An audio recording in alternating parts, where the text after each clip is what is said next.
민법 할 거고요. 일단은 용익 물건부터 보겠습니다. 지상권부터 볼 건데, 지상권은 이제 타진 소유를 사용하는 권리다. 목적은 이제 건물, 공작물, 수목의 소유다. 따라서 건물, 수목이 없다고 해서 지상권이 바로 소멸하는 것은 아니다.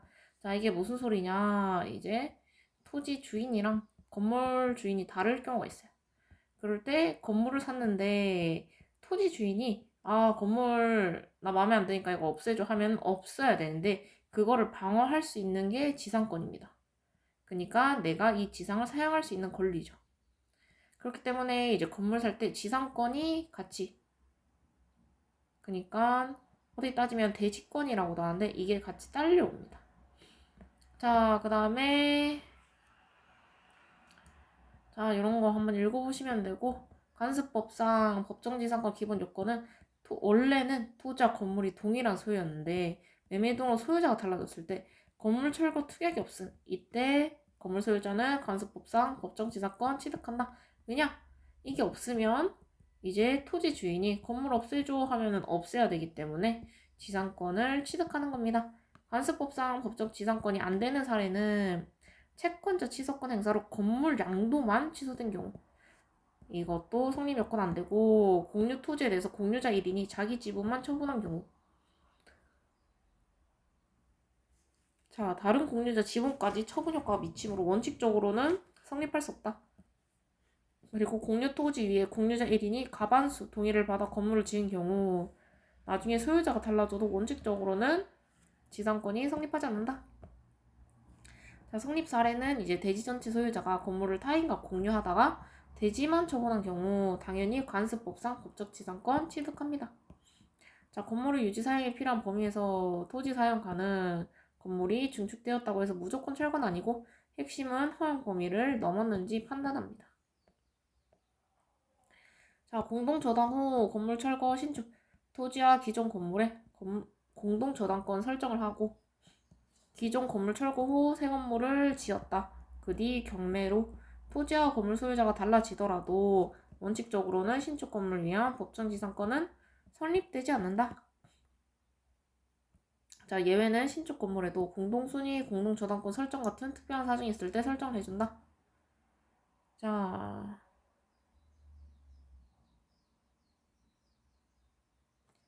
그 다음에 도급계약과 건물 소유권. 원칙적으로 이제 자기 노력과 재료를 지은 사람이 건물 소유권을 취급하는데 계약에서 완성 건물을 도급인에게 귀속시키기로 합의하면은 도급인이 원시 취득을 한다.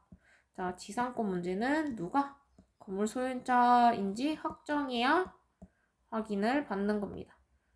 자, 분무기지권 유형이 있는데 승낙, 취득, 시효형, 양도형이 있고, 자, 이게 2001년인가? 아무튼 그때 이전 설치 분묘의 시효 취득 간수법은 유지된다. 다만 무조건 무상은 아니고 유형에 따라 돈을 받든지 이런 문제가 있습니다. 이런 걸 읽어보시면 되고 바로 1번부터 갈게요. 자, 지상권에 관한 설명 중 옳은 것. 지상권 존속기간은 최장 30년이 아니라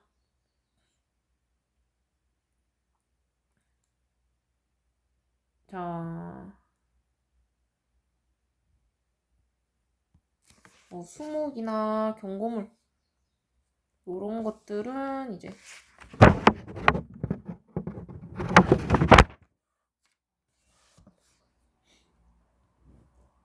최장이 아니라 이제 수목 같은 경우는 이제 오래 자라야 되죠. 그래서 최단입니다. 최장이 아니라 최단이고 2번 토지 공유자 중 1인이 공유 토지 위에 건물을 소유하고 있다가 토지 지분만 매매한 경우 당해 토지에 관한 건물의 소유를 위한 간섭법상의 법적 지상권이 성립하지 않죠. 왜냐? 지금 공유 토지 위에 건물을 소유하고 있다가 토지 지분만 팔았죠. 그렇기 때문에 당연히 건물 소유를 위한 법정지상권 설립될 수 없죠. 본인이 팔았기 때문에. 그래서 3번 동일인 소유에 속하고 있던 토지와 지상 건물이 함께 양도되었다가 채권자 취소권 행사에 따라 그중 건물에 관해서만 양도가 취소되고 수익자, 정득자 명의의 소유권 이전 등기가 말소가 된 경우 관습법상 동일의 소유에 속하고 있던 토지와 지상건물 매매 등으로 인한 소유자가 달라진 경우에 해당하지 않죠. 하지 않음.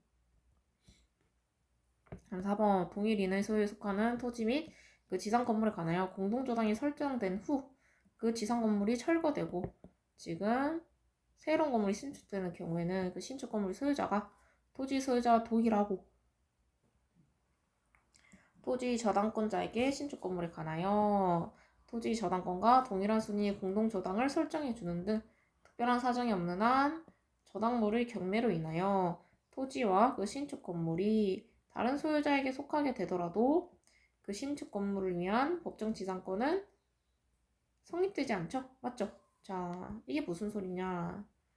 뜯어보면은 지금 동일 소유인데 건물의 저당권이 설정된 뒤에 이제 건물 철거되고 새로운 건물 신축되면은 신축 건물 소유자가 토지 소유자와 동일하고 토지 저당권자에게 신축 건물에 관하여 토지 저당권자와 동일한 순위 공동 저당권을 설정해 주는 등 특별한 사정이 없는 한 지금 저당물 경매로 인하여 토지와 건물이 다른 소유자에게 속하게 됐죠. 그럼 당연히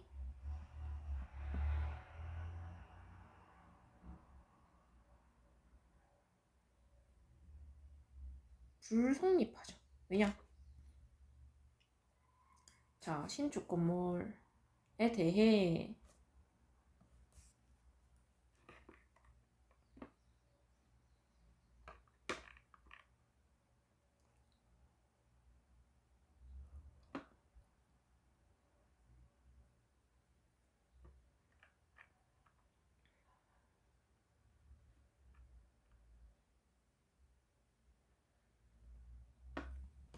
자, 그 다음에 5번.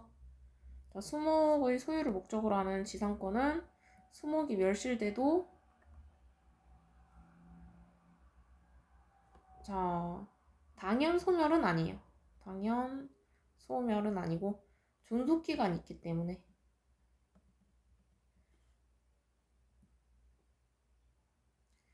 자, 당연 소멸은 아닙니다.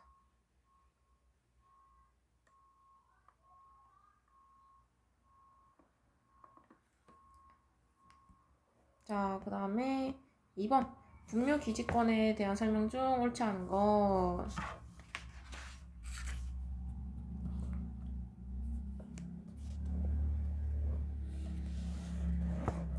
자, 분묘의 기지인 토지가 분묘 소유자가 아닌 다른 사람 소유인 경우에 설치를 승낙할 때에는 이제 지상권 유사의 물건을 설정한 것으로 보여야 되죠. 승낙했으니까. 승낙이 없음에도 20년간 평온 공연한 점유가 있다는 사실만으로 사실상 영구적이고 무상인 분묘기지권 시효 취득을 인정하는 관습은 2001년 등에 관한 법률이 시행될 무렵에는 효력을 상실하였다고 할 것이므로 2001년 당시 아직 20년의 시효기간이 경계하지 아니한 분묘에 대해서 분묘의 경우에는 법적 규정의 효력을 상실한 분묘기지권의 시효취득에 관한 종전의 관습을 가지고 분묘기지권 취득 취소 주장 가능하죠. 자, 2번이 틀렸습니다. 왜냐? 이전에 설치한 거는 아직 인정을 해줘요. 이전 설치는 아직 인정. 3번 분묘의 부속시설이 뭐 비석, 수호관리권에 포함돼 원칙적으로 제사를 주최한 자 있고 만약 제사 주최자가 아닌 다른 후손들이 비석 등 시설물을 설치하였고 그것이 제사 주최자의 의사에 반하는 것이라 하더라도 허용 범위를 넘지 않으면 그 철거를 구할 수 없다. 맞죠? 자, 분묘를 설치한 사람이 토지를 양도하면서 분묘를 이장하겠다는 특약을 하지 않음으로써 분묘기지권을 취득한 경우 사정이 없는 한 분묘기지권자는 분묘기지권이 성립할 때부터 토지 사용의 대가로서 당연히 돈을 줘야겠죠. 왜냐? 토지에 분묘를 설치한 사람이 그 토지를 팔았기 때문에 갑과 을이 을소유의 분묘 중 일부에 관하여 계약 체결하고 토지를 인도받아 분묘 설치하고 20년간 점유했다. 그러면 계약 면적을 초과하는 부분의 토지에 관해서는 관습상 시효 취득을 한 경우 갑이 토지에 관한 관리비 상당히 이익을 얻은 부분은 당연히 부당이득으로 반환되어야 되죠. 왜냐? 지금 보면은 계약 면적 초과하는 부분이죠. 이거는 당연히 부당이득입니다. 관습법상 법정지상권에 대한 설명 좀 옳지 않은 거. 지금 대지 소유자가 그 지상 건물을 다른 사람과 공유하면서 대지만 매도했대요. 그럼 당연히 관습법상 법정지상권 취득 불가죠.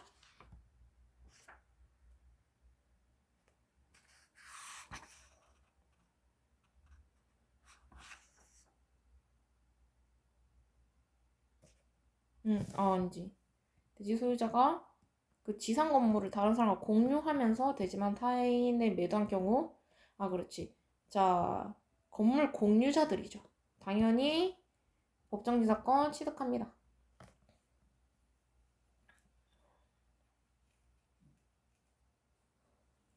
자, 그 다음에 간습법상 법정지상권이 성립된 토지에 대해서 법정지상권자가 지상 건물의 유지 및 사용이 필요한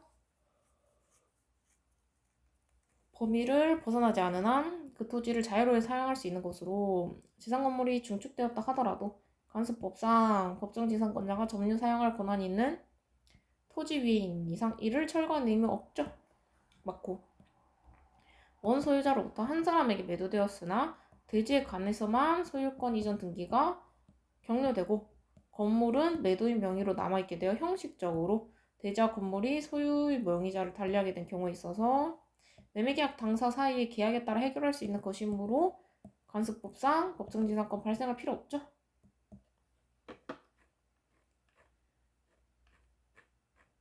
자, 그 다음에 4번. 자, 건물과 토지가 동일한 소유자에게 속하였다가 매매나 기타 원인으로 인하여 소유자가 다르게 되더라도 건물을 철거하기로 하는 합의가 있었던 경우에는 건물 소유자는 토지 소유자에 대하여 그 건물을 위한 법정지상권 취득 가능하죠. 취득할 수 없다. 맞죠? 아니야, 법정지상권은 기존 건물만 취급합니다. 5번. 토지 공유자의 한 사람이 다른 공유자의 지분 과반수의 동의를 얻어서 건물을 건축한 후 토지와 건물의 소유자가 달라진 경우, 이때 건물 공유인이 토지 관리 방법으로서 적법한 사용수익권에 기초하여 건축된 것이므로 자, 성립하지 않음. 자, 법정지상권은 철거 후 새로 건설은 성립하지 않아요.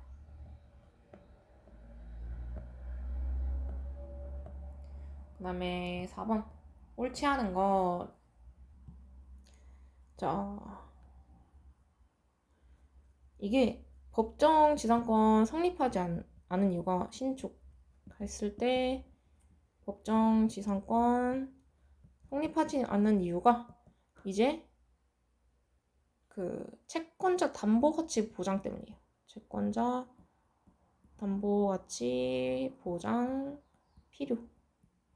그래서 이제 새로 신축하면은 그 토지 가치가 달라지겠죠. 그리고 채권자는 그 건물이 멸실되고 신축될 때까지 담보로 잡겠다. 이게 아니죠. 그렇기 때문에 법정지상권 성립을 안 해주는 겁니다.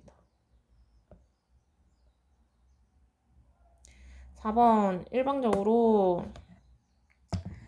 자기 노력과 재료를 들어 건물을 건축한 사람이 그 건물 소유권을 원시 취득하는 것이지만 도급계약이 있어서 건물을 완성하더라도 도급인 명의로 건축 허가를 받아 소유권 보존 등기를 하기로 하는 등 완성된 건물의 소유권을 도급인에게 귀속시키기로 합의한 경우 당연히 도급인에게 원칙적으로 귀속되죠. 그러니까 도급인은 의뢰자라고 생각하면 돼요. 그 다음에 동일한 소유자에 속하는 대지와 그 지상 건물이 매매에 의하여 지금 소유자가 되는 경우에 철거 조건이 없는 한 당연히 법정지상권 취득하고, 자, 건물 소유를 위하여 법정지상권 취득한 자로부터 경매에 의하여 소유권을 이전받은 경락인은 당연히 건물을 철거하는 등의 매각 조건 하에서 경매되는 경우 등 특별한 사정이 없는 한 당연 취득이죠.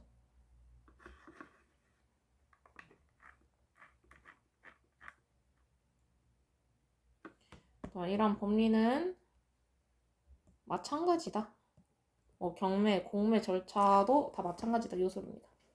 자, 동일인 소유에 속하고 있던 토지와 지상 건물이 매매 등으로 인하여 소유자가 다르게 된 경우에 건물을 철거한다는 특약이 없는 한 법정이상권 취득하고, 나아가 이제 토지와 지상 건물이 함께 양도되었다가 채권자 취소권 행사에 따라서 건물에 관해서만 양도가 취소되고 이제 소유권 이전 등기가 말소되었다면 법정이상권 설립 요건인 동일인 소유에 속하고 있던 토지와 지상의 건물이 매매 등으로 인하여 소유자가 다르게 된 경우 아니죠. 왜냐? 지금 매매 등이 아니라 채권자 취소권 행사에 대해서 취소가 된 거기 때문에 아닙니다. 3번 틀렸고. 자, 법정지상권의 설정 등기를 격려함이 없이 건물을 양도하는 경우에 당연히 특별한 사정이 없는 한 지상권과 함께 양도하기로 하는 계약이 있었다고 할 것이므로 당연히 양도등기 절차를 이행해야 줄 의무가 있고, 자, 건물 소유자였던 최초의 법정지상권 사이에서 등기 절차 이행을 당연히 청구할 수도 있겠죠.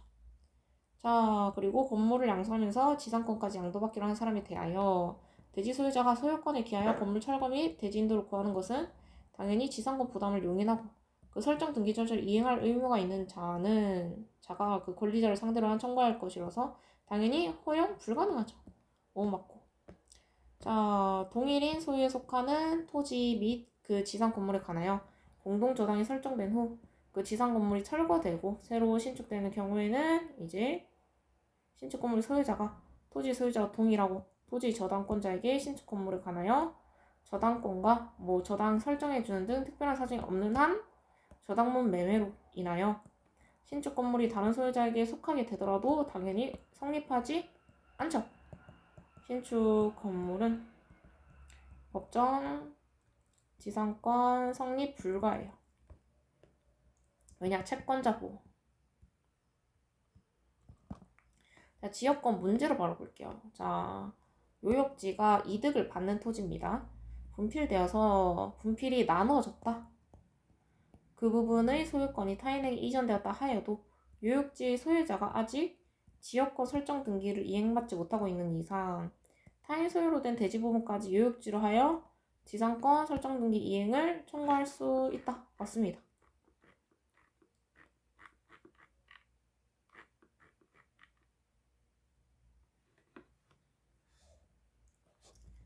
자, 그 다음에 2번 주의 토지 통행권은 통행을 위한 지역권과 달리, 자, 지역권은 통행을 위한 거기 때문에 요역지 소유자가 아직 지역권 설정 등기를 이행받지 못하고 있는 이상 타인 소유로 된 대지 부분까지 요역지로 하여서 설정 등기 이행을 청구할 수 있다. 자, 그 다음 주의 토지 통행권은 통행을 위한 지역권과 달리 그 통행로가 항상 특정한 장소 고정되어 하는 것은 아니고, 자, 토지가 어느 토지인가 확정하는 것이므로 주의 토지 소유자가 기존 통행로로 이용되던 토지의 사용 방법을 바꿨을 때에는 대지 소유자는 그 주의 토지 소유자를 위하여 보다 손해가 적은 다른 장소로 옮겨 통행할 수밖에 없는 경우도 있죠. 3번 주의 토지 통행권의 범위는, 자, 장래는 아닙니다. 주의 토지 통행권은 현재만. 장래는 아니고요. 3번 틀렸고. 자, 4번 지역권은 계속되고 표현된 것에 한하여 규정 준용하도록 하고 있으며 요역지 소유자가 승역지 위에 도로를 설치하여 승역지를 사용하는 객관적 상태가 규정된 기간 계속된 경우에 한하여 그 시효 취득을 인정할 수 있다. 자, 그 다음에 지역권은 일정한 목적을 위하여 타인의 토지를 자기 토지의 편익에 이용하는 용익 물건으로서 요역지와 승역지 사이의 권리관계에 털을 잡은 것으로서 어느 토지에 대하여 통행 지역권을 주장하려면 그 토지 통행으로 편익을 얻는 요역지가 있음을 주장 증명해야겠죠. 전세권은 두 문제밖에 없어서 암기 문장 간단히 읽고 갈게요. 전세권은 용익 물건이면서 담보 물건이다. 전세권 소멸 시 이제 반환물 목적과 인도 말소 소유 거부는 동시이행이다. 전세권이 책임 있는 일부 멸실이어도 당연히 전부 소멸 청구 가능하다. 건물 일부 전세권에 대해서 경매 신청권은 목적 부분에만 있고 우선 변제권 범위와 경매 신청권 범위는 다르다. 전세권은 전세금 반환 원칙과 원칙적으로 같이 움직인다. 자, 전세권 만료 후 부기등기만으로는 제3자 대항 요건 충족되지 않는다. 자, 대지 특별 승계인이 전세권 설정자에 대하여 당연히 지상권 설정한 것으로 본다. 전세권자가 아니라 전세권 설정자라는 문구를 정확히 봐야 된다. 자, 담보 목적 전세권도 사용 수익을 완전히 배제하지 않으면 유효하다. 1번 바로 볼게요. 전세권에 관한 설명 좀 옳지 않은 거. 전세권이 소멸할 때에는 목적물 인도 및 말소 등기 이거 서류를 고부받는 동시에 전세금 반환해야 된다. 왜냐? 동시 이행관계다. 이행관계. 2번 대지와 건물이 동일한 소유자에 속한 경우에 건물의 전세권을 설정할 때에는 그 대지 소유권의 특별 승계인은 당연히 전세권자에 대해서 지상권 설정한 것을 보죠. 3번 전세권이 담보물권적 성격도 가진 이상 부종성과 수반성이 있는 것이므로 전세권 담보하는 채권을 분리하여 양도하는 것은 허용되죠. 자,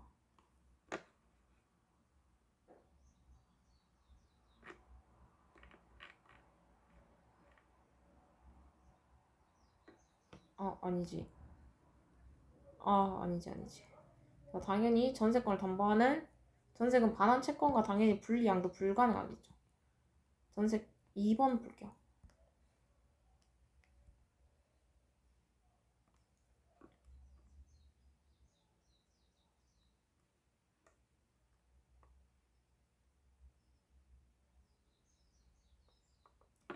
자, 2번이 틀린 이유가 대지와 건물이 독일 소유자에게 속하게 된 경우 건물의 전세권을 설정할 때는 그 대지구의 특별승계인은 전세권자가 아니라 전세권 설정자겠죠. 왜냐면 전세권 설정자가 실제 그 건물 주인이겠죠. 그래서 2번 틀렸습니다. 자, 그 다음에 4번. 건물 일부에 대하여 전세권이 설정되어 있는 경우 건물 전부에 대해서 변제받을 권리가 있고 목적물 경매 청구할 수 있고 목적물이 아닌 나머지 건물에 대해서는 경매권 신청 권한이 없겠죠. 자, 전세권 조속기간은 10년을 넘지 못하고 약정기간은 10년이 넘을 때는 이를 10년으로 단축한다. 자, 2번 전세권 소멸 시 자, 당연히 서류 의무와 반환금 의무 동시에 관계 있고 전세권자에게 책임 있는 사유로 일부 멸실이 된 경우 자, 멸실된 부분뿐만 아니라 전세권 전부 소멸 청구 가능하죠. 그 다음에 건물의 일부에 대해서 전세권이 설정되어 있는 경우 그 전세권자는 전세권 목적이 아닌 나머지 건물 부분에 대해서는 당연히 경매 신청할 수 없죠. 전세권 만료 이후 지금 전세권 양도 계약 및 전세 이전 부기 등기가 이루어진 경우 전세권이 담보 물권적 성격도 가진 이상 부종성이랑 수반성이 있는 것임으로써 당연히 전세금 반환 채권 또한 이전되었다고 할 것이어서 확정일자 있는 증서에 의한 채권 양도 절차를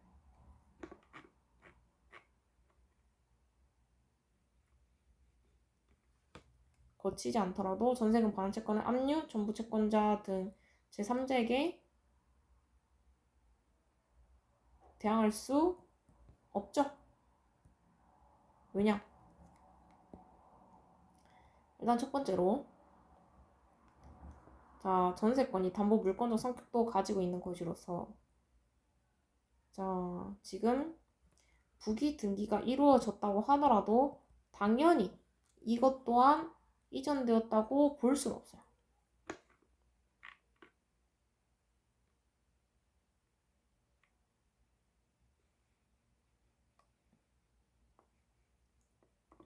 왜냐? 전세금 반환 채권은 지금 전세권을 낸 사람이 이제 돌려받기 위해서 들고 있는 채권이기 때문에 별도입니다. 그래서 채권 양도 절차를 거쳐야 대항 가능하다. 5번 당사자가 주로 채권담보 목적으로 전세권을 설정하였고 그 설정과 동시에 목적물을 인도하지 아니하는 경우에 하더라도 전세권자가 목적물을 사용 수익하는 것을 완전히 배제하는 것이 아니라면 그 전세권 효력은 당연히 부인할 수 없겠죠. 자, 그 다음에 채권관계의 장애 해볼게요. 채무불이행 유형과 요건. 채무불이행은 이제 이행지체, 그 다음에 이행불능, 이행거절과 이행지체의 구별하는 거랑 계약 해제와 연결. 요 정도로 나누고 이행지체가 뭐냐? 이행이 가능함에도 불구하고 이행기가 도래한 뒤에 채무자가 정당한 이유 없이 이행하지 않는 상태. 자, 요거를 말하고 이행지체가 있는 이행기 있는 채무와 이행기 없는 채무 구별. 이행기는 당연히 정해진 기간이 있겠죠. 그때 기간이 오면 바로 이행해야 하므로 원칙적으로 그때부터 지체에 문제가 된다. 이행기 없는 거는 채권자가 이행 청구가 있으면 비로소 지체 책임이 발생한다. 자, 그래서 청구를 받을 때부터 지체 책임은 기계적으로 당일 발생이 아니라 그 다음 날부터 본다. 자, 그 다음에 대여금 반환 채무. 변제기를 정하지 않은 대여금 반환 채무는 당연히 이행기가 없겠죠. 그래서 다음 날부터다. 부당이득도 당연히 이행기 정함이 없죠. 그래서 부당이득도 얻은 날부터 바로 지체가 되는 거 아니라 반환 청구를 받은 뒤부터 비로소 발생한다. 근데 불법행위는 불법행위 시부터다.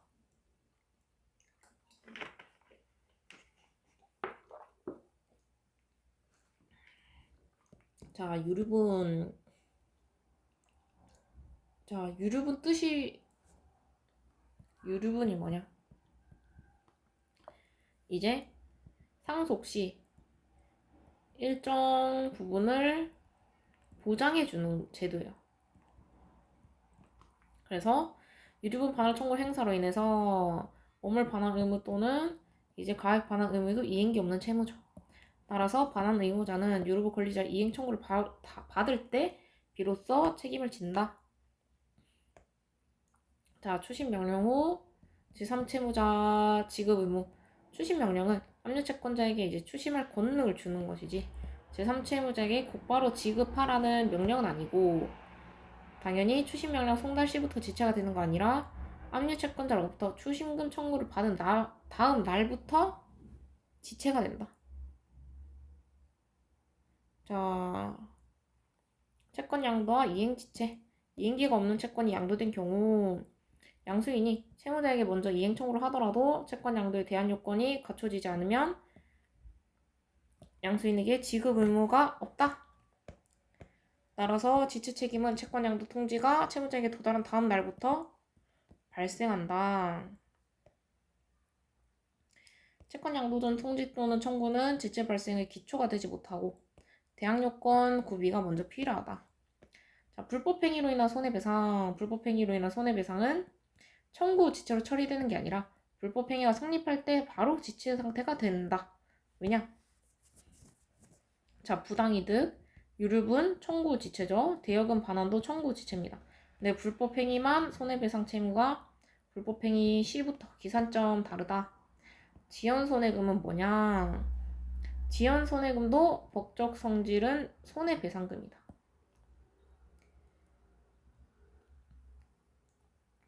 자, 이자랑 별도예요. 이자랑 별도.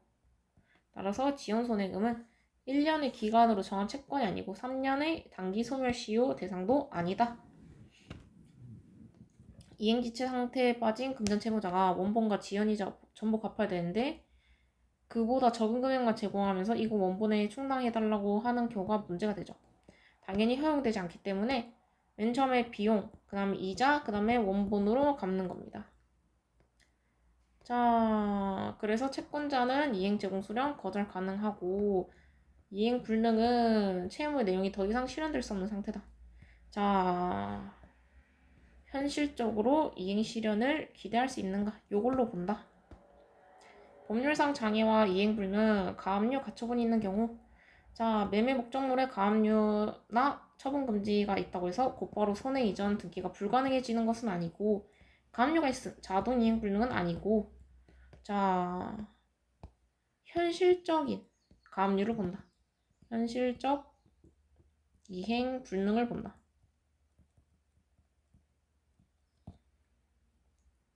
자, 언제 이행 불능이 되냐? 가압류 해결 능력도 없고 자력도 없고 현실적으로 회복 가능성이 없다. 사회 통념상 이행 실현을 기대할 수 없을 때 이행 불능이 된다. 자, 그러니까 무자력 상태면 불능 가능하다. 자, 3자 앞으로 등기를 넘긴 경우 무조건 이행 불능이 되는 건 아니고 뭐 후속 소송이나 예를 들면 채권자 취소권이 있겠죠. 취소권. 이런 후속 소송이나 기타 방법으로 환원 가능성이 있으면 아직 단정할 수는 없는데 요거까지 다 했을 때 완전히 패소가 확정되어 더 이상 회복 가능성이 없어졌을 때 비로소 이행 불능이다.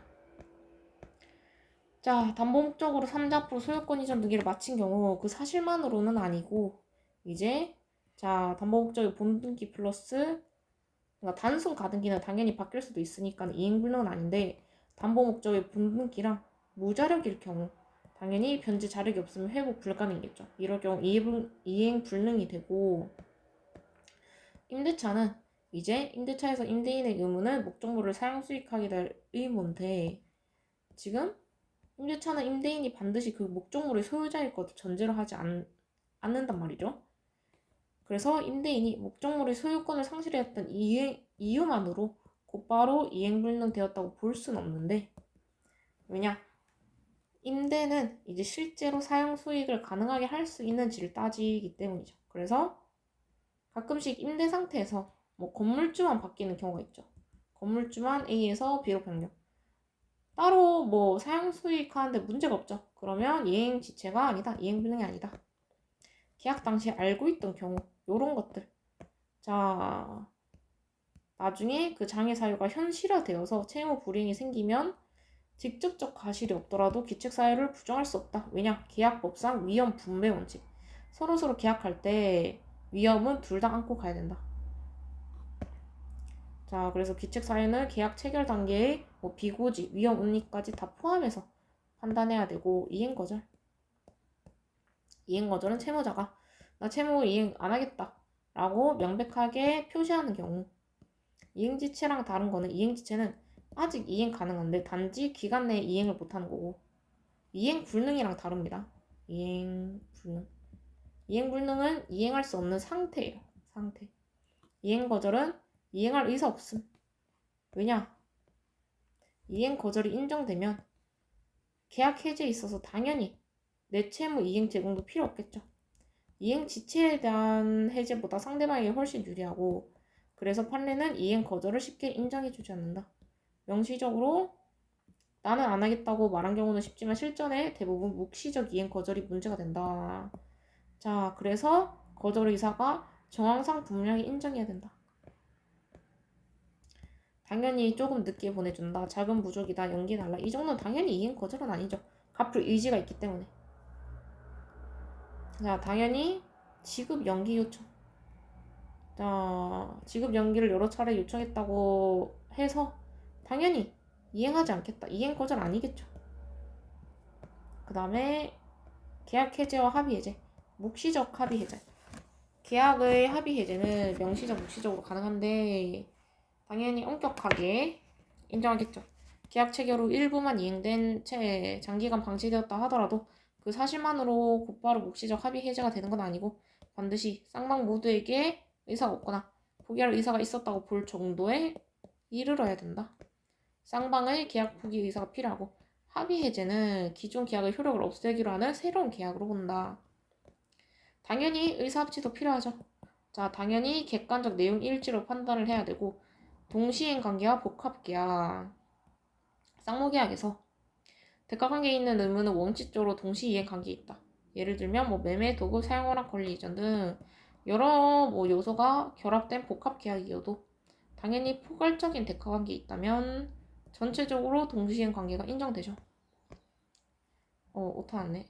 자, 계약 전체의 경제적 교환 구조를 봐야 된다. 결론은. 문제로 바로 볼게요. 금전 채무의 이행지체에 대한 설명 중 옳지 않은 경우 이행기를 정하지 않았는데 지금 이때 청구했죠. 그러면 13일날 양도 통지가 도착하면 다음 날부터 책임을 지죠. 1번 맞고. 2번 불법행위로 인한 손해배상 채무는 자 이행 청구를 받을 때가 아니라 불법행위 때부터죠. 불법행위 시점부터. 자 갑이 을에게 지금 변제기를 정하지 않고 대여금 15일 날 반환 청구했으면 당연히 다음 날부터 이행지체 책임지.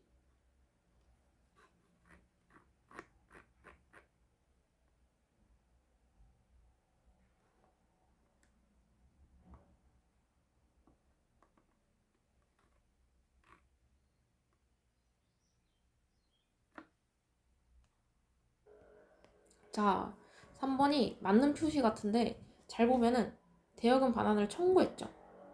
근데 자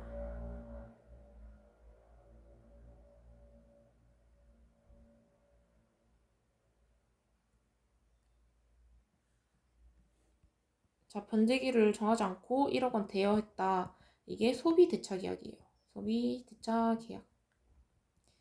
요럴 경우에는 기간을 정해서 언제까지 달라 해야 됩니다. 그래서 다음 날부터 이행지체 책임을 지지 않습니다. 기간 필요. 4번 부당이득 반환 채무의 경우 부당이득한 날부터 지체 책임 부담하는 게 아니라 자 부당이득 통지를 받은 때부터 청구를 받을 때부터 받은 다음 날부터.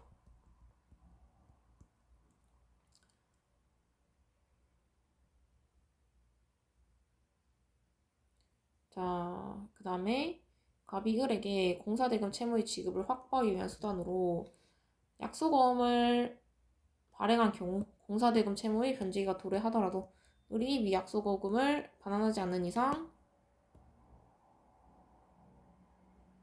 아니죠. 이 지체 책임은 변제기 도래 후부터 바로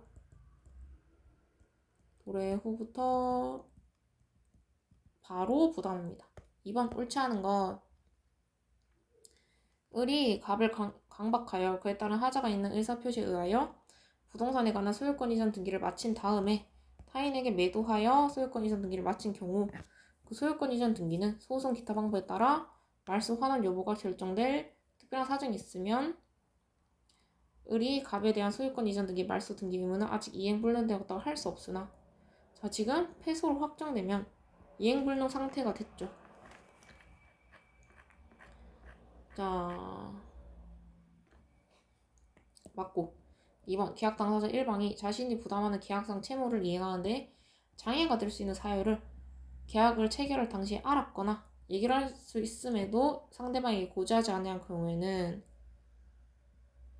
자 후에 채무 불이행이 되는 것 자체에 대해서 그에게 어떤 잘못이 없다 하더라도 상대방이 장애 사유 인식하고 이에 관한 위험을 인수할 계약을 체결하였다거나 채무 불이행이 상대방 책임 있는 사유로 인하여 평가되어야 하는 등의 특별한 사정이 없는 한 규칙 사유가 없다고 할 수 없죠. 자, 2번 맞습니다. 3번 채무 이행 불능이라는 것은 단순히 이게 아니라 이제 거래상 관념에 비추어 이행 실현을 기대할 수 없는 경우를 말한 것인 바. 자, 매매 목적물에 대해서 가압류, 가처분이 되었다고 해서 이제 소유권 이전 등기가 불가능한 것은 아니며 매매 목적물 자체가 아니라 매도인이 매매 목적물의 원소유자에 가지는 소유권 이전 등기 청구권 또는 분양권이 거능해도 당연히 마찬가지죠. 계약의 이행불능 여부는 사회통념에 의하여 판단해야 할 바. 지금 임대인은 목적물을 사용 수익해야 할 의무가 있고 목적물에 대한 소유권은 성립 요건이 아니기 때문에 임대인이 소유권을 상실하였다는 이유만으로 의무불능은 아니다.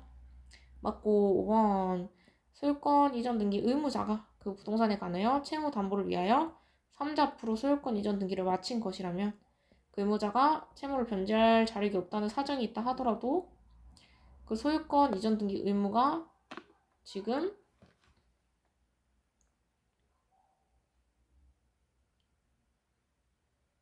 아니죠. 지금 보면은 의무자가 채무를 변제할 자력이 없다는 사정이 있죠.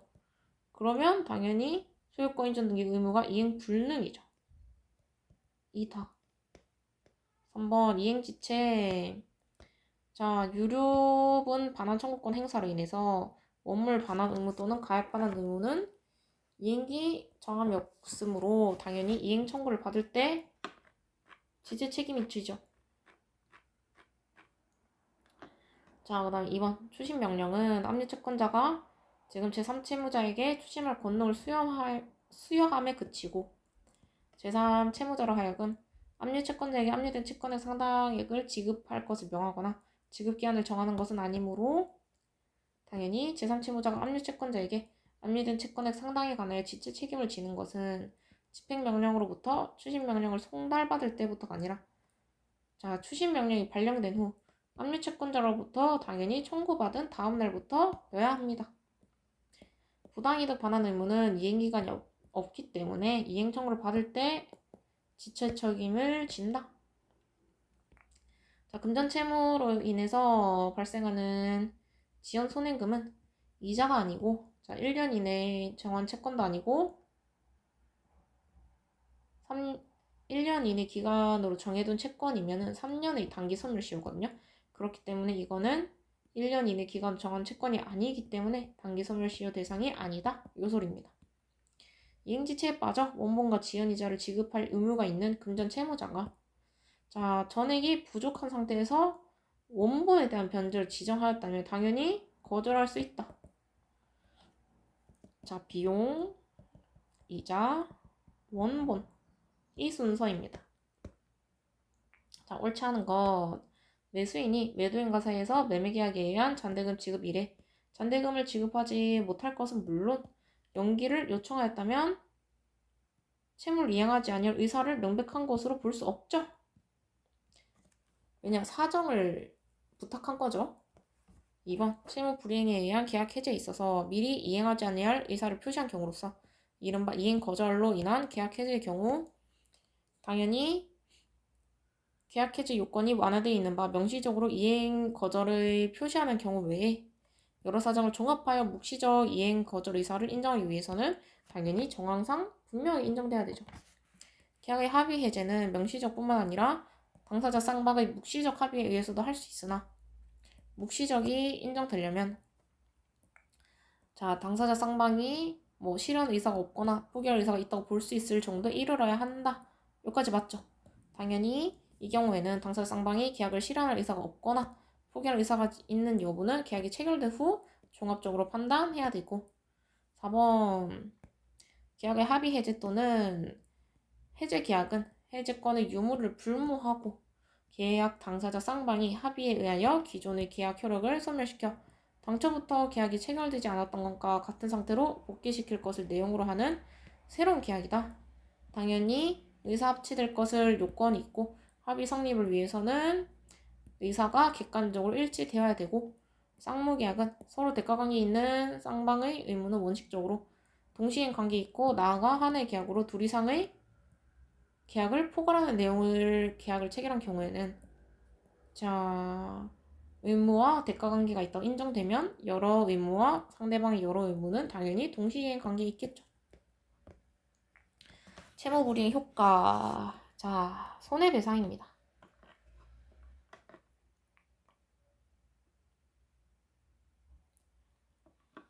자 손해배상 예정과 위약벌 손해배상 예정은 감액 가능하다. 위약벌은 감액 불가하다. 위약벌은 이제 벌로서 주는 금액이기 때문에 단지 너무 과도하면 공서양수 위반으로 무효 가능. 자 공서가 공공의 질서 이렇게 생각하시면 돼요. 지연손해금 금전채무 지연손해금은 이자가 아니라 손해배상금이고 그래서 자 3년 단기 소멸시효 대상이 아니다. 구체적 손해액 증명은 필요 없지만 당연히 손해발생 취지의 주장은 필요하겠죠. 통상손해랑 특별손해가 있는데 통상손해는 보통 채무 불이행이 있어서 일방적으로 발생하는 손해고 특별손해는 특별한 사정이 있어야 발생하는 손재다. 당연히 특별손해는 특별한 사정의 존재를 알았거나 알 수 있으면 배상이고 손해까지는 알 필요 없겠죠.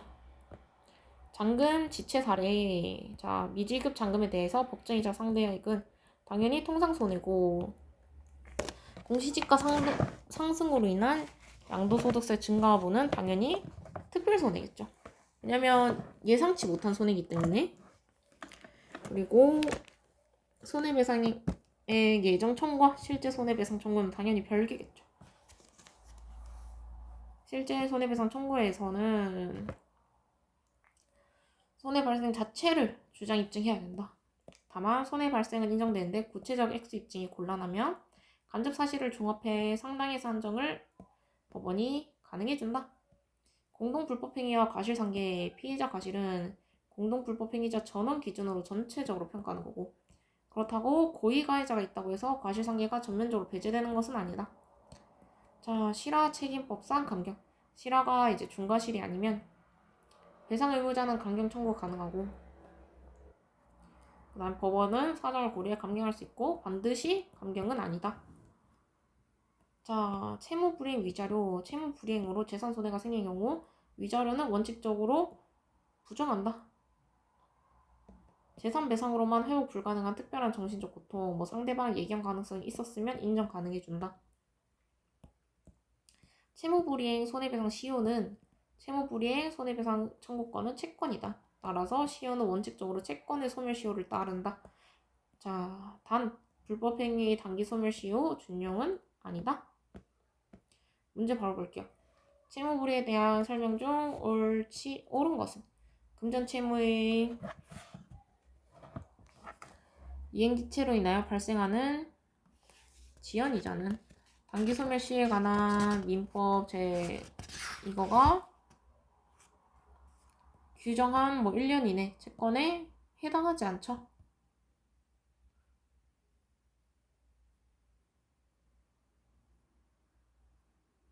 자,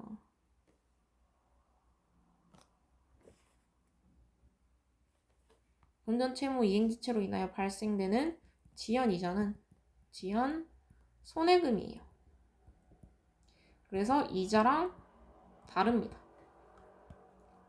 매도인이 매수인으로부터 중도금을 지급받아 원 매도인에게 매매 장대금을 지급하지 아니하고서는 토지 소유권 이전 등기 서류를 갖춰 매수인에게 제공하기 어려운 등 특별한 사정이 있었고, 매수인도 그러한 사정을 알고 지금 체결했죠.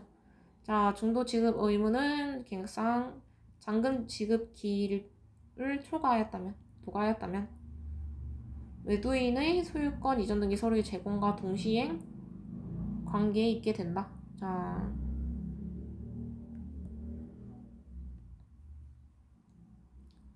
자, 지금 보면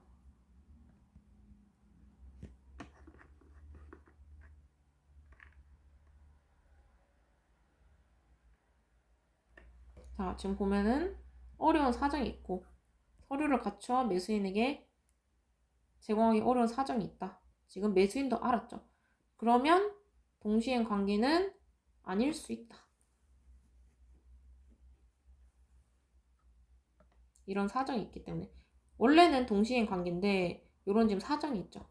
아님. 이행기 정함이 없는 채권을 양수한 채권 양수인이 채무자를 상대로 그 이행을 구하는 소를 제기하고 소송 계속 중에 채무자에 대한 채권 양도 통지가 이루어진 경우 특별한 사정이 없는 한 채무자는 소장 부분을 송달하는 다음 날부터 지체 책임진다.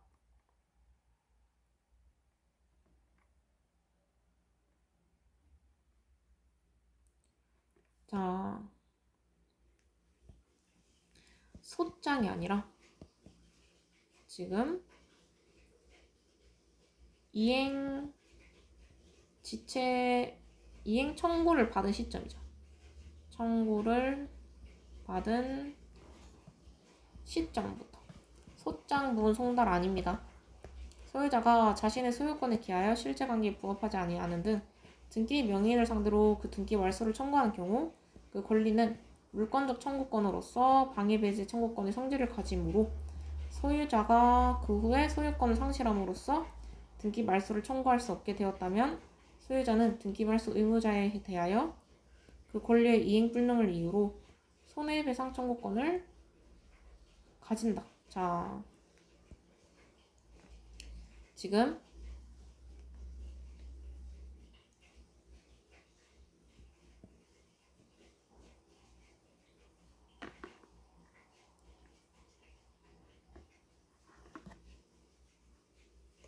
지금 보면은 소유자가 자신의 소유권에 기하여 실체관계에 부합하지 않는 명의인 상대로 말소 청구를 했는데 당연히 소유자가 그 소유권을 상실하면은 등기말소 청구할 수 없겠죠. 그럼 당연히 손해배상 청구권도 가지지 않습니다. 왜냐? 소유자가 소유권을 상실했기 때문에. 5번 채무 불이행으로 인한 손해배상 청구 소송에서 재산적 손해 발생 사실이 인정되나 구체적인 손해의 액수를 증명하는 것이 사안의 성질상 곤란한 경우, 자, 이런 것들을 종합하여 적당하다고 인정된 금액을 손해액수로 정한다. 2번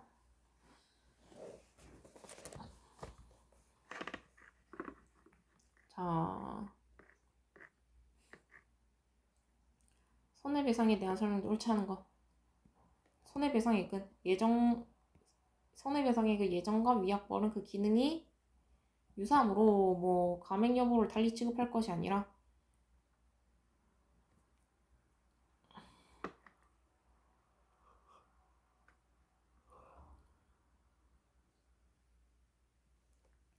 자, 위약벌도 손해배상액과 뭐 같이 위약금 일정으로서 감액할 수 있다고 해석하는 것이 당연히 다르죠. 왜냐면 위약벌이랑 손해배상액은 달라요. 손해배상액은 내가 이제 뭐 줘야 되는데 지연을 했거나, 위약벌은 이제 뭐 과태료 그런 것들이겠죠. 그렇기 때문에 당연히 다름. 니은 금전채무 불이행에 관한 특칙을 규정한 민법은 그 이행지체가 있으면 지연이자 부분만큼의 손해가 있는 것으로 의지하려는데 그 취지가 있는 것이 그 지연이자를 청구하는 채권자는 그만큼의 손해가 있었다는 것을 주장 증명해야 되죠.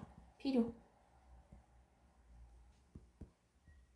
그 다음에 계약 당시 당사자 사이에 손해배상액을 예정하는 등 내용의 약정이 있는 경우에는 그것은 계약상 채무 불이행으로 인한 손해액에 관한 것이고 그 계약과 관련된 불법 행위상 손해까지 예정된 것으로는 당연히 볼 수 없죠.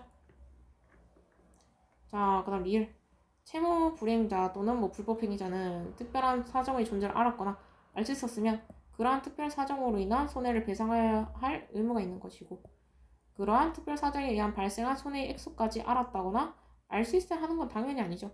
그래서 금액을 측정 못할 때는 법원에 이제 해달라고 요청을 하는 거고. 자, 도급인인 그가 분양한 아파트의 하자와 관련하여 구분 소유자로부터 손해배상금 청구를 당하여 그 하자에 대한 손해배상금 및 이에 대한 지연 손해금을 지급한 경우 그 지연 손해금은 수급인의 도급 계약상 채무 불이행과 상당 인과관계가 있는 손해 아니죠. 왜냐? 자, 지금 하자와 관련한 거는 당연히 수급인의 도급 계약상 채무 불이행과 인과관계 없죠.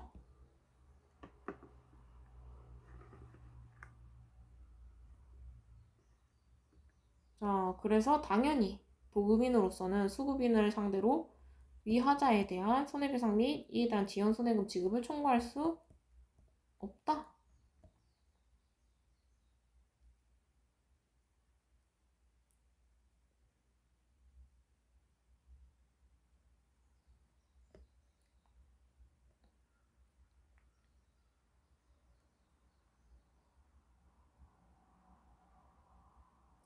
자, 만약에 이 하자에 대한 손해배상금은 뭐 도급인에게 뭐 청구할 수 있다고 치는데 지연 손해금은 별도입니다. 별도. 인과관계 없음. 요거 체크 잘 하시고 옳지 않은 거. 자, 지금 채권자 지체가 성립하기 위해서는 소정의 채무자 변제 제공이 있어야 되고 변제 제공은 원칙적으로 현실 제공해야 되죠. 자, 그 다음에 구두 제공으로 하더라도 무방한 경우 구두 제공조차 필요하지 않은 경우도 있지만 당연히 채권자의 수령 지체 중에 당사자 쌍방의 책임 없는 사유로 이행할 수 없게 될 때 해당하기 위해서는 현실 제공이나 구두 제공이 필요하다. 자, 맞고 채무 불이행으로 인한 손해배상 예정액 청구와 채무 불이행으로 인한 손해배상액의 청구는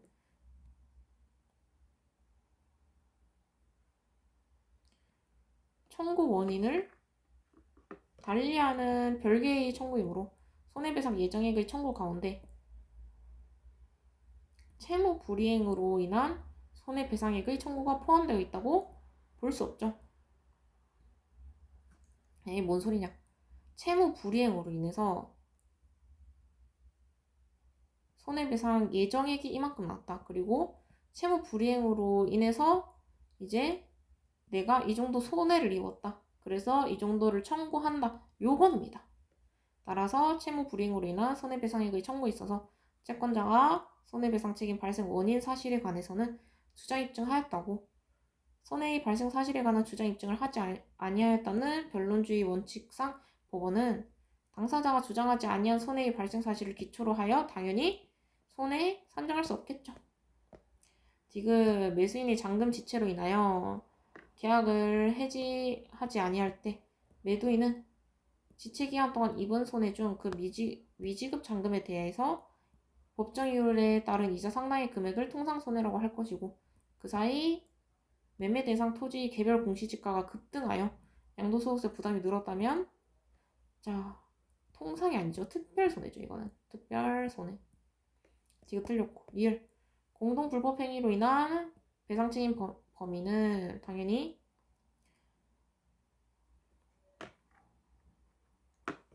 가해자 전원들의 행위를 전체적으로 함께 평가하여 정해야 되죠.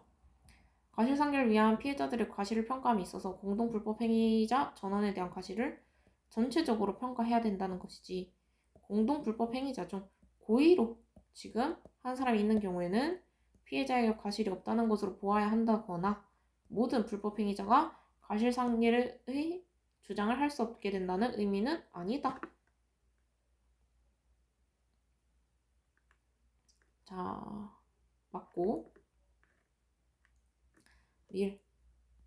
자, 실화가 그러니까 화재 사고입니다.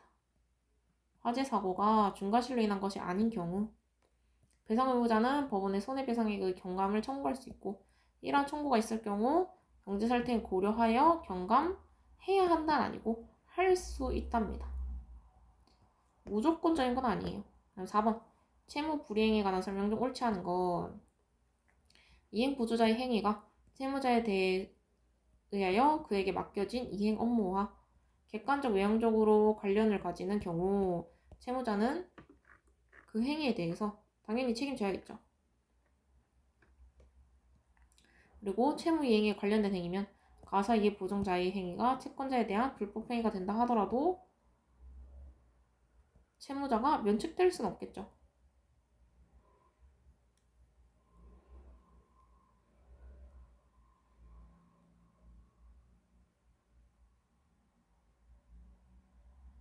자, 왜냐? 지금 이 사람은 이행 보조자의 행위일 뿐이에요. 그렇기 때문에 채무자도 같이 책임을 지는 겁니다. 왜냐면 채무 불이행 영역은 채무자도 책임이 있다. 2번 매매나 증여의 대상의 권리가 타인에게 귀속되어 있다는 이유만으로 이행불능이라고 할 수 없고, 자, 이중으로 체결하였다는 사실만으로 이행불능이 되었다고 할 수 없죠. 자, 실질 판단해야 된다고 했습니다. 실질 판단 필요. 예를 들면 뭐 채권자 취소도 걸어보고 이런 걸 다 했을 때 결국 안 되면 이행지체다. 이행불능이다. 소유권 이전 등기 의무의 목적 부동산이 지금 수용되어서 이행불능이 된 경우 당연히 등기 청구권자는 대상 청구권의 행사로서 이행의무자가 지급받은 수용보상금 반환을 구하거나, 자, 당연히 청구권 양도를 구할 수 있을 뿐 수용보상금 청구권 자체가 청구권자에게 귀속되는 것은 아니죠. 채무 불이행에 따른 손해배상 청구권의 소멸시효 기산점은 채무 불이행이 생길 때부터 진행하고, 소멸시효 기간은 자,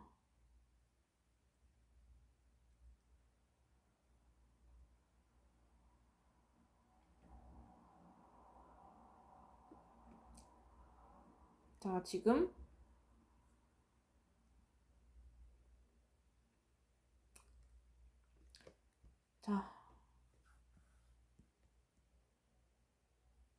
지금 보면은 소멸시효기간은 불법행위에 대한 이거라고 했죠. 이게 아니고 불법행위가 아니라 이거는 채무 불이행에 관한 민법이 중요된다. 민법이 뭐 조는 몰라도 민법이 중요된다. 채무 불이행에 관한 민법이 아닙니다. 4번 틀렸고. 일방적으로 계약상 채무 불이행으로 인하여 재산적 손해가 발생한 경우 그로 인하여 계약 당사자가 받은 정신적 고통은 재산적 손해에 대한 배상이 이루어짐으로써 회복된다고 보아야 할 것이므로 재산적 손해배상만으로 회복될 수 없는 정신적 고통을 입었다는 특별한 사정이 있고 이와 같은 사정을 알았거나 알 수 있었을 경우에 하나여 위자료로 인정한다. 맞습니다. 자, 이제 민법. 책임재산 보전 파트 채권자 대위권, 채권자 취소권 할 거고요. 채권자 대위권은 이제 채무자가 자기 권리를 행사하지 않아서 채권자가 채무자를 대신해서 채무자 권리를 행사한 제도다. 자, 채권자 대위권은 자, 그래서 제3채무자는 채무자에게 주장할 수 있는 사실을 채권자에게도 주장할 수 있고 채권자는 채무자가 할 수 있는 주장만 가능하고 자기 고유 사정은 불가능하다. 자, 이런 거 구체적인 건 가능한데 자, 뭐 이혼으로 인한 재산분할 청구 요거는 이제 단순 재산권이 아니라 구체적인 내용 형성 전에는 불명확하기 때문에 할 수 없다. 뭐 예외적으로는 이제 이혼으로 인해서 재산분할 청구권이 생겼다. 구체적인 내용이 생겼다. 그럴 경우에는 가능할 수도 있겠지만 대부분은 허락을 안 해주고 당연히 이제 자기 채권 보존하기 위해서 행사하는 거겠죠. 언제? 채무자가 행사하지 않을 때 이미 재판상 행사한 이상 대의소송의 당사자 적격은 없다. 왜냐? 채무자가 권리를 재판을 한 거는 행사했기 때문에. 금전적이면 원칙적으로 무자력이 필요하다. 이게 무슨 소리냐? 채권자가 금전채권을 보존하려면 원칙적으로 채무자가 자기 재산으로 빚을 갚을 수 없는 상태여야 된다. 형식상 재산이 있느냐가 아니라 실질적으로 집행했을 때 돈을 받을 수 있느냐. 겉으로는 재산이 있어 보여도 실제 가치가 없으면 당연히 무자력 판단에서 제외한다. 자, 주장 범위. 제3채무자는 채무자에게 할 수 있는 거 모두 항변할 수 있다. 채권자는 채무자가 할 수 있는 주장만 할 수 있고 자, 채권자 대위권 목적은 뭐 조합원 조합 탈퇴권, 임대인의 임대차 계약 해지권, 재소명령 신청, 가처분 가압류 취소 신청권, 물권적 청구권, 공유분할 청구권 요 정도. 그러니까 재산권적 성질이 가능한 것들. 목적이 될 수 없는 걸 얘기했죠. 1심 전소권 대의 불가능은 당연히 순수하게 본인의 인격적 결단에 맡게 되는 권리, 가족관계, 구체적 내역이 확정하지 않은 거 요거 대표시했고 대의 가능은 당연히 재산적 관리 성격이 강한 거, 객관적으로 법률 효과를 판단할 수 있는 권리 행사가 채권 보전에 실질적으로 연결될 때. 자,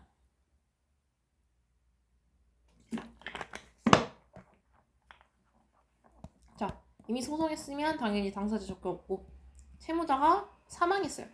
그럴 땐 당연히 피보전 채권 자체가 무너지겠죠. 채권자가 그 채무자에 대한 권리를 가진다고 볼 수 없으므로 대의소송은 당사자 적격이 없어서 부적법하다. 자, 통지와 처분 금지 후 채권자가 채무자를 대의하여 보존행위 이외의 권리를 행사한 경우에는 당연히 채무자에게 통지하겠죠. 그리고 채무자가 그 통지받은 뒤에 권리를 처분하더라도 그 처분으로 채권자에게 대항 불가능하다. 당연히 통지 전에는 채무자 처분 문제될 수 있고 자, 대의 행사 통지 후에 채무자가 마음대로 처분해도 채권자에게 막지 못한다.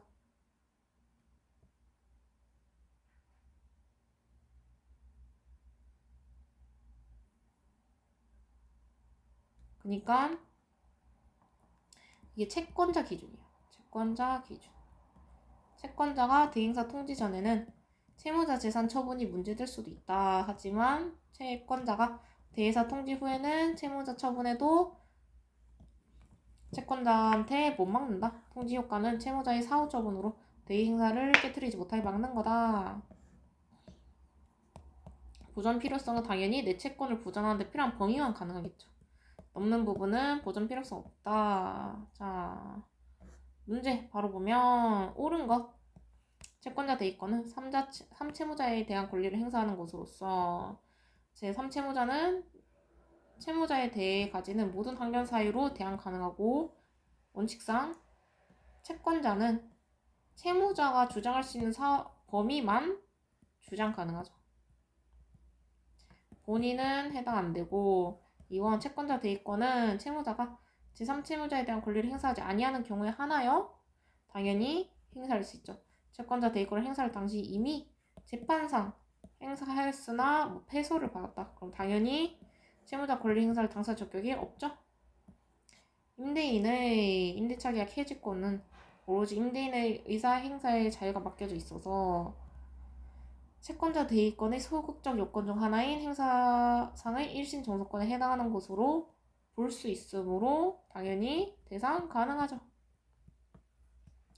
4번 부동산 소유자에 대하여 소유권 이전 등기를 청구할 지위에 있기는 하지만 그 소유권 이전 등기를 공유하지 않은 상태에서 제3자가 부동산 소유자를 상대로 그 부동산에 관한 소유권 이전 등기 절차 이행의 확정 판결을 받아 소유권 이전 등기를 격려한 경우 확정 판결이 당연 무효이거나 취소되지 않더라도 자 등기 말소 구할 수 없죠.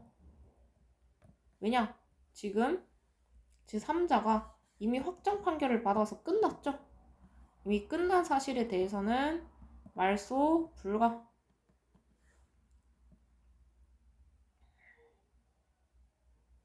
자, 그 다음에 채무자 소유의 부동산을 시효 취득한 채권자의 공동상속이니 채무자에 대한 소유권 이전 청구권을 피보존 채권으로 하여 제3채무자를 상대로 채무자의 제3채무자에 대한 소유권 이전 등기, 말소 등기 청구권을 대위 행사하는 경우 공동상속인은 자신의 지분 범위에서만 당연히 대위 행사 가능하고 지분 초과는 당연히 보존 필요성 없죠. 5번 맞고 2번 옳지 않은 거 채권자 대의권.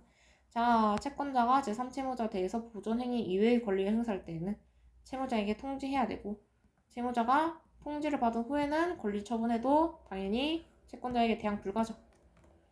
2번 민법상 조합원의 조합 탈퇴권은 성질상 계약 해제권이다. 그래서 당연히 재산권 일종이라서 채권자 대의 허용한다.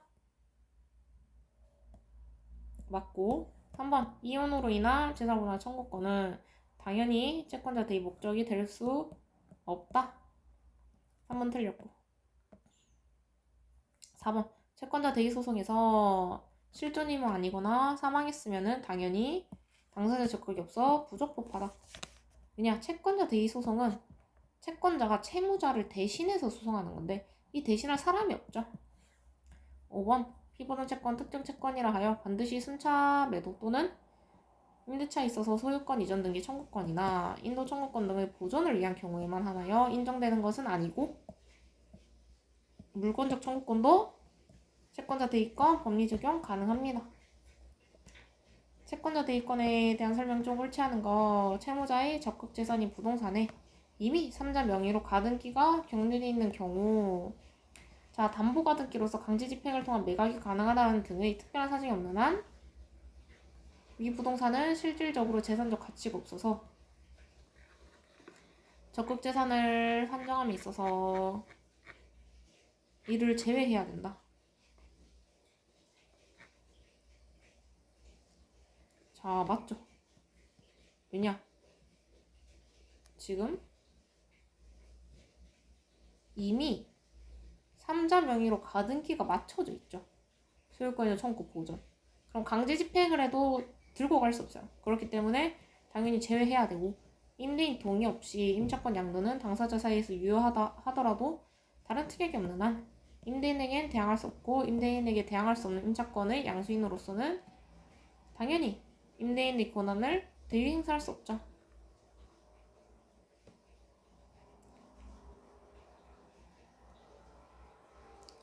자, 그 다음에 3번. 자, 가처분 절차에도 준용되는 뭐에 따라 가압류 가처분 결정에 대한 본안의 제소명령을 실천할 수 있는 권리나 같은 뭐에 따라 제소기관의 도가에 의한 가압류 가처분 취소를 신청할 수 있는 권리는 채권자 대의의 목적이 될 수 있는 권리죠.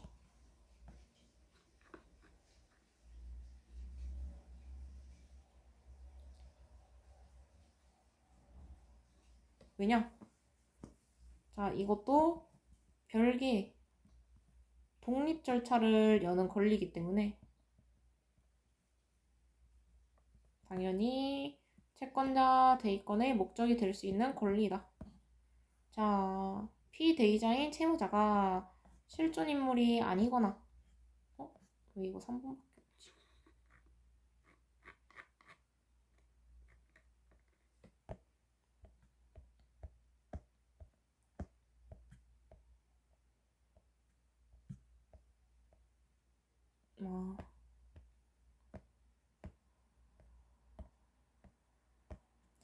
자, 사망한 사람인 경우에는 당연히 당사자 적격 없어서 부적법이고 청구하다가 피대위 채권 자체를 양수하여서 양수분 청구로 변경하더라도 당연히 채권자 대의 소송으로 인한 시효중단 효력은 소멸하지 않죠. 왜냐? 지금 보면은 채권자 대의권에 기하여 청구를 하다가 피대의권 자체를 지금 넘겨받은 거예요. 그렇기 때문에 어차피 시효중단 효력은 소멸하지 않는다. 같은 건이기 때문에. 자, 채권자 취소권, 이거는 이제 채무자가 자신의 재산을 빼돌리거나 특정인에게 넘겨서 일반 채권자들의 공동담보를 줄여버린 경우 처분행위를 취소하고 다시 책임재산으로 끌어오기 위한 제도다.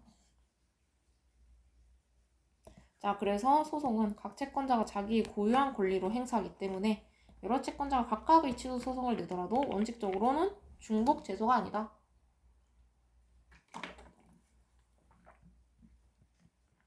왜냐? 각각의 권리가 다르기 때문에. 자, 피보존 채권이 있는가? 기본이죠. 당연히 채권자가 보존하려는 자기 채권이 있어야겠죠. 자, 사회행위 전에 이미 채권의 성립 채권은 반드시 액수랑 범위까지 완전히 확장되어야 되는 것은 아니다. 그래서 우리가 이제 구상권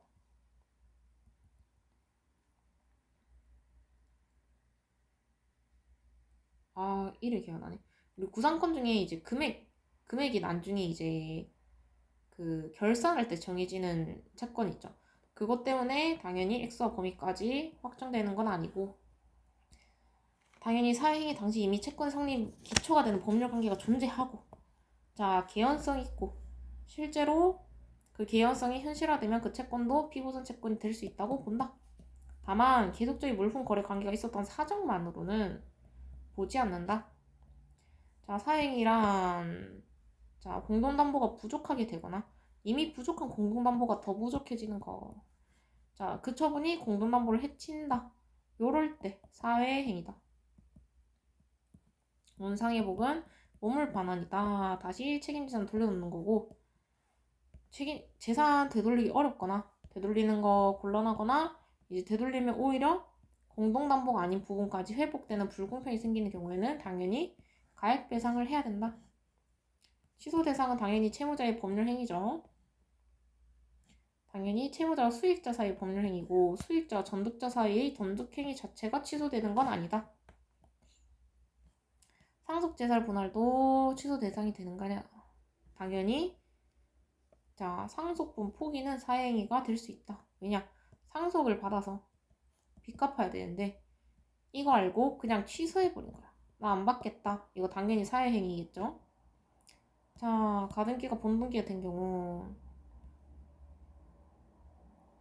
가등기의 원인인 법률행위와 본등기의 원인이 법률행위가 명백한 다른 경우가 아니나 사행위 요건은 당연히 가등기 시점이겠죠. 왜냐? 가등기를 바탕으로 본등기를 하기 때문에 기준은 가등기 원인 행위 때로 본다. 취소 원인을 안 나는 제척기간은 이제 채권자를 해야 하는 행위를 안 날부터 즉 요런 거를 알았을 때 채무자의 사회행위 즉 악의는 취소를 주장하는 채권자가 증명해야 되고 수익자 전득자 선의는 당연히 수익자 또는 전득자 자신이 증명해야 되고 객관적으로 이거 납득할 수 있는 증거 자료가 필요하다. 자, 원상회복 원칙은 몸을 반환이고 예외는 가액배상. 이미 재산이 처분되어 원물 반환이 어렵다. 뭐 요런 경우. 이럴 때 가액 배상을 하고 배당금을 이미 받았을 경우에도 당연히 자기 채권의 상당을 가액 배상으로 청구하고 수익자의 상계는 불가능해요. 왜냐? 수익자의 상계를 허용하면 이미 사회행위로 이득을 본 수익자를 다시 보호하는 결과가 되기 때문에 상계는 해줄 수 없다. 자, 취소권 소멸. 자, 변론 종결 시에 지금 사회행위를 했는데 채무자가 다른 재산을 취득하거나 채무가 줄어들어서 더 이상 채권자를 해하지 않을 경우에는 채권자 취소권이 소멸한다. 최소한 사실심 변론 전까지 사회성이 유지되는지를 본다. 그러니까 중간에 변론하다가 돈이 생겨서 갚을 수도 있겠죠. 이럴 때는 채권자 취소권이 사라진다. 당연히 사정 변경 존재는 채권자 취소 소송의 상대방이 입증돼야 되겠죠.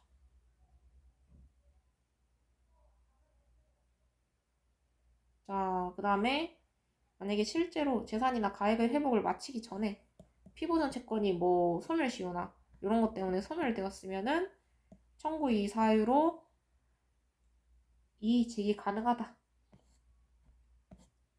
문제 바로 볼게요. 채권자 취소권 옳은 것. 자, 사회행위가 채권자에 의해 취소되기 전에 이미 수익자 또는 배당금을 지급받는 경우, 자, 배당으로 수령한 금연준 채권의 상당 지급을 가액배상으로 청구할 수 있죠. 옳은 것. 자, 기억 맞고.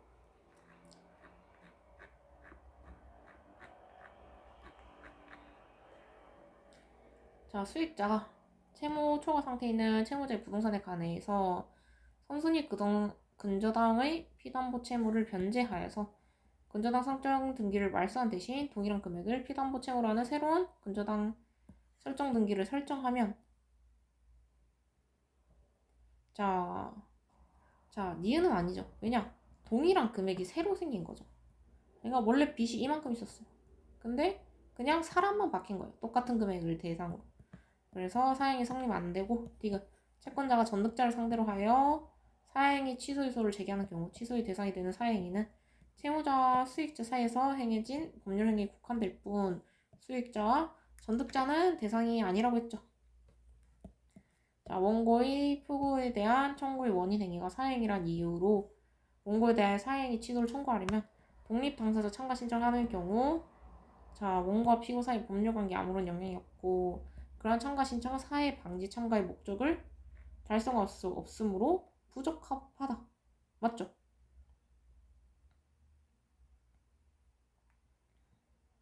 자,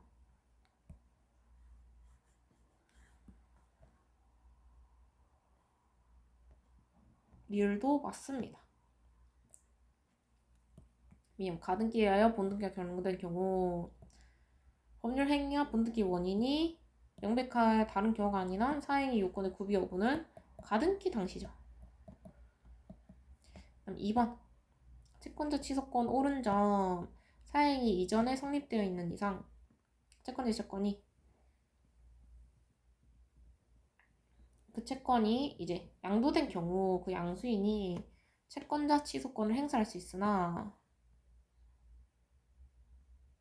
이 경우 채권의 대항 요건을 사행위 이후에 갖추었다면 채권 양수인으로서는 채무자에게 채권 양도로 대항할 수 없을 만큼 일단 이거 자체가 틀렸죠. 왜냐? 자,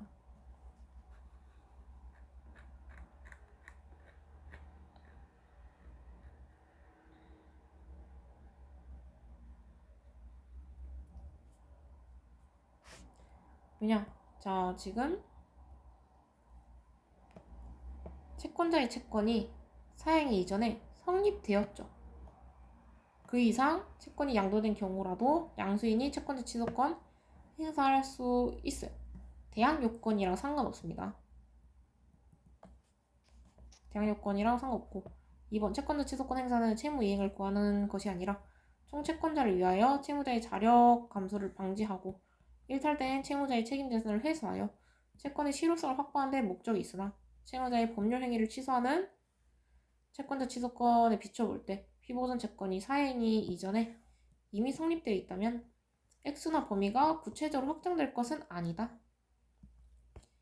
자, 어느 부동산에 관하여 사행에 해당되는 경우, 자, 대항력을 갖추고 확정일자를 받아 우선 변제권을 가진 임차인 또는 임차 보증금 중 일정액을 우선하여 변제받을 수 있는 소액 임차인이 있을 때는 수익자가 배상해야 할 부동산의 가액에서 우선 변제권이 있는 임차 보증금 반환채권을 공제하여야 하는 경우가 있다. 그러니까 이제 체결 시기 요런 거를 다 따집니다. 안 된다가 아니라 무조건 아니라. 자, 저당권이 이미 설정되어 있는 부동산에 관하여 사회행위가 이루어진 경우 사회행위는 부동산의 가액에서 저당권 피담보 채권을 공제한 잔해 범위 내에서만 성립한다고 보아야 하므로 저당권 설정 등기가 말소된 경우 사행위를 취소하여 그 부동산 자체의 회복을 명하는 것은 일반 채권자들 공동담보로 되어 있지 않은 부분까지 회복을 명하는 것이어서 자, 반하는 결과가 되므로 부동산 가액에서 저당권의 피담보 채무액을 공제한 잔해가 한도에서 사행위 취소하고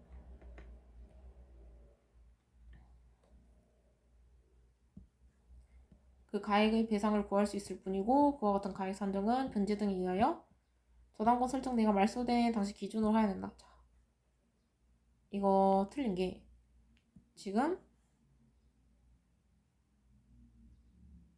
공제한 잔액의 한도에서가 아니라 사행위를 취소하고 그 가액의 배상을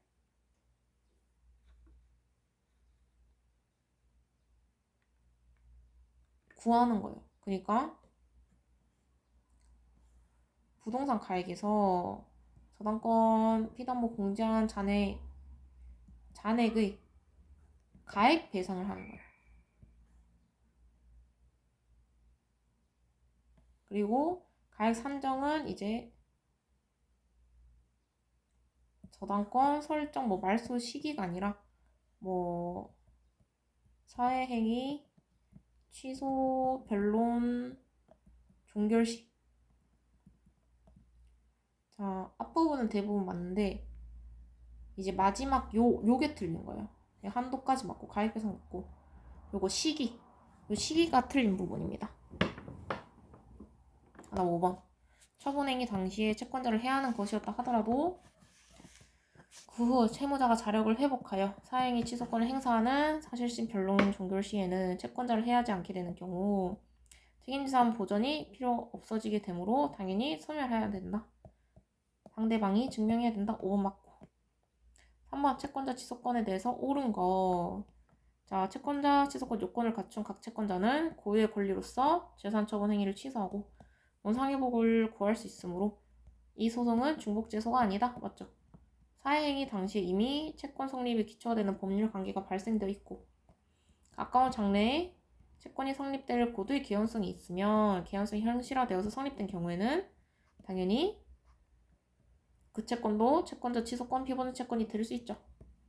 사행위 당시 계속적 물품 거래가 존재했다는 사정만으로는 아니죠. 사정만으로는 해당하지 않는다. 니은은 틀렸습니다. 그 다음에 디귿. 채권자 취소 소송에서 피보존 채권의 존재가 인정되어 사행위 취소 및 원상회복을 명하는 판결이 지금 확정되었죠. 그에 기한은 가액의 회복을 마치기 전에 피보존 채권이 소멸하여서 더 이상 채무자 책임 재산에 대해서 강제 집행을 할 수 없다면 집행력 배제를 구하는 적법한 청구 이의되죠. 채권자가 채무자 소유 부동산의 가압류 신청 시 첨부한 등기부등본에 수익자 명의 근저당권 설정 등기가 격려되어 있었다면 채권자가 가압류 신청 당시 사행위 취소 원인을 알았다고 인정할 수 있다. 아니죠. 자, 단순 법률 존재를 아는 것만으로 사행위 취소 원인을 알았다고 인정할 수도 없다. 미을 틀렸습니다. 그 다음 미음. 수익자가 채권자 취소에 따른 원상회복으로서 가액배상을 할 경우 수익자 자신도 채무자에 대한 채권자라는 이유로 채무자의 가지는 자신의 채권과 상계를 주장할 수 없다. 맞죠? 4번 옳지 않은 거. 채권자가 사행위 취소로 수익자를 상대로 법률행위 취소를 구한과 아울러 전득자를 상대로 전득행위 취소 구함에 있어서 전득자의 악의는 전득행위 당시 채권자를 해하는 사실 요거를 인식을 의미한다. 한편 악의라는 점은 당연히 취소를 주장하는 채권자에게 증명 책임이 있으나 수익자 또는 전득자가 악의라는 점에 관해서는 증명 책임이 채권자에게 있는 것은 아니고 수익자 또는 전득자 자신에게 선이라는 사실을 증명할 책임이 있으며 채무자의 재산처분행위가 사행위에 해당할 경우에 사행위 또는 전득행위 당시 수익자 전득자가 선의하였음을 인정함에 있어서는 객관적이고 당연히 증거자료가 필요하고 일방적인 그런 거는 안 된다. 요 소리죠. 맞죠? 그 다음에 2번 상속재산의 분할 협의는 자 사행위 취소권 행사 대상이 될 수 있다. 여기서부터 틀렸죠? 당연히 상속분 권리 포기는 사행위에 해당할 수 있다. 자 3번 근저당권이 설정되어 있는 부동산에 관한 사행위가 이루어진 후 근저당권이 말소되어서 자 지금 피담보 채무를 공제한 나머지 금액 한도에서 사행위 행위를 취소하고 가액배상을 명하는 경우 변론 종결시를 기준으로 해야 된다. 그리고 권리 취득한 전득자에 있어서는 가액에서 말소된 근저당권 피담보 채무액을 공제한 금액과 변론 종결시 기준으로 한 채권액 중 적은 금액 한도 내에서 그가 취득한 이익에 대해서만 가액배상을 명할 수 있다. 자 4번 부동산에 관한 법률행위가 사행에 해당되는 경우에는 채무자의 책임재산을 보전하기 위해서 취소하고 원상회복을 명해야 되는데 반환이 불가능하거나 사정이 있을 때는 가액 반환을 해야 된다.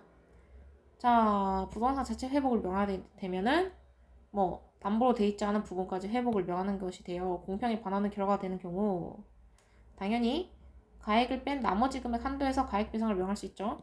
5번 채권자 취소서는 원인을 안 날부터 1년 내에 제기를 해야 되고 원인 아는 것은 법률행위가 있었다는 사실을 아는 것만으로 부족하고 법률행위가 채권자에게 불리하게 하는 행위라는 것까지 알아야 한다.